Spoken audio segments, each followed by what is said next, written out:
Book of Heaven, Volume 29, June 8, 1931. Pleasure of God when one remembers what he did in creation. The repeated acts form the nourishment of the soul. How one begins on earth and completes in heaven. I feel the powerful force of the divine fiat that calls me into it to follow its acts. So my little intelligence paused in Eden, in the act of the creation of man. What a solemn act! After having created all things as preparation, to celebrate the one for whom he had created all creation as royal palace in which man was to live with all sumptuousness and comfort, such that he was to lack nothing. It is enough to say that it was a royal palace formed by our celestial Father, by the power of his divine fiat. So while I was thinking of this, my sweet Jesus told me, "Blessed daughter, the sweetest memory, which I am most immensely pleased with, is when the creature remembers my love in creation, in a special way that of man. Our love poured its own self out more than a mother when she gives birth to her dear child. Our love ran to enclose him within itself, so that everywhere, inside and outside of himself, he might find the prop of our love that says to him, 'I love you, I love you.' The sweet sound of our love whispers to his ear, palpitates in his heart, resounds strong and ardent kisses on his lips, tight embraces to carry him in our paternal arms, as triumph of our love which, at any cost, wants to love the creature. So there is nothing sweeter, dearer, more pleasing than reminding us of with how much love we created man and all things. Our pleasure is so great that to the fortunate creature who comes before our adorable majesty to remind us of this love of ours, so great, we redouble our loving bonds with her. We give her new graces, new light, and we call her the repeater of our feast, because in creation everything was feast for us and for all. And the creature, by reminding us of what we did in creation, puts in feast our love, our power, our creative wisdom, which with such great inimitable mastery had created the whole universe, and then the mastery in creating man that surpasses everything. So all our divine qualities make feast, and looking at the creature, by whose memory and whose little requital of love they were put in feast, they compete among themselves, and one redoubles for her the love, one the goodness, one the sanctity. In sum, each of our divine qualities wants to give of its own, to repeat with her what we did in creation. Therefore, repeat often the sweet memory of our insuperable love that we had in creation. It was a creature of ours, an image of ours, a child of ours that we issued to the light, and this is why we made such great display of love, and in hearing it being reminded to us, we feel like loving him more.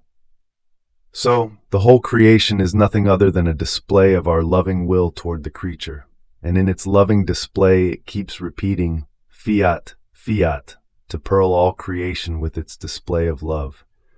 More so, since each act, word, thought, done in our divine will, form the nourishment of the soul. Nourishment preserves life, it makes it grow, and maintains for it the necessary strength to be able to form sufficient nourishments so as not to remain on an empty stomach. So the continued acts are nothing other than foods that are prepared from one day to the next, so as to always have something with which to nourish oneself. If no acts are done, she will have no food, so the poor creature will have nothing with which to satisfy her hunger. Therefore the life of the good, holy and divine acts will die in her. If then the acts are not continued, but every now and then she will have scarce nourishments, and when food is not sufficient, the life of good grows as weak, and weakness makes one lose the taste and the appetite for nourishing oneself. On the other hand, when the acts are continued, each act has its exercise. One makes itself food, one water, one fire in order to cook them, one condiment to make itself be enjoyed, in such a way as to whet the appetite. In sum, the repeated acts are nothing other than divine cuisine, forming the celestial dining for the creature.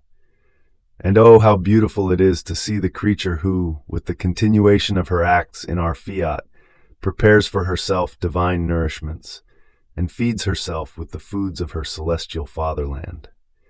In fact, you must know that one holy thought calls for another, one word, one good act calls for another, and one serves the other in order to be nourished, and nourishment forms life. Then I continued to think of the divine will and of the great good that one receives by living all abandoned in its arms. And my sweet Jesus added, Good daughter, the great good of living of a divine volition is amazing and almost incomprehensible for the human creature. You must know that everything good, holy that is done in my divine will is nothing other than seeds that germinate in the field of the soul, placing as though many seeds of divine light, which set a beginning that will have no end. In fact, everything that is done in my divine will is sown, germinates, grows in an admirable way on earth, while one is living, but the completion will be formed in heaven. The final development, the variety of the beauties, the shades, the most beautiful and striking tints will be given to her in the celestial fatherland. So each act done on earth will be like taking more room in heaven, one additional right, and an advanced possession of the celestial dwelling.